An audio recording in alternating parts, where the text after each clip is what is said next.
वर्षाताई आणि निक्कीमध्ये जोरदार भांडण झालंय. नक्की काय झालंय पाहूया व्हिडिओमध्ये. नमस्कार मित्रांनो, माझं नाव तुषार आणि सेवन स्टार मराठीमध्ये तुम्हा सगळ्यांचं पुन्हा एकदा स्वागत आहे. बिग बॉस प्रोमो आला आणि त्या प्रोमोमध्ये आपण पाहतोय की वर्षाताई आणि निक्कीमध्ये जोरदार भांडण झालंय.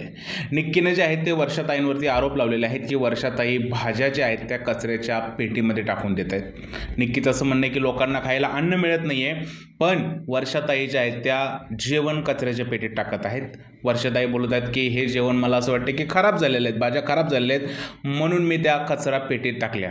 या गोष्टीवरून निक्की आणि वर्षाताईमध्ये खूप जोरदार वाद झालेला आहे. आता हा वाद कुठपर्यंत पोहोचतो हे पाहणं इंटरेस्टिंग असेल, पण जर का प्रोमो बघितला तर एकच गोष्ट वाटते की दोघी आठवड्यात नॉमिनेट आहेत, तर दोघींना काही ना काही कांड करायचं आहे म्हणून दोघी या क्षुल्लक विषयावरून भांडत आहेत, बाकी काही सुद्धा नाही. तुमचं काय म्हणणं आहे हा प्रोमो बघून प्लीज मला कमेंटमध्ये सांगा. आणि तुम्ही कोणाच्या बाजूने आहात, निक्की का वर्षाताईच्या, हे सुद्धा कमेंटमध्ये सांगा. जर हा व्हिडिओ आवडला असेल तर त्याला लाईक करा, शेअर करा, चॅनलला सबस्क्राईब करायला विसरू नका. भेटूया पुढच्या व्हिडिओमध्ये. तोपर्यंत भारत माता की जय.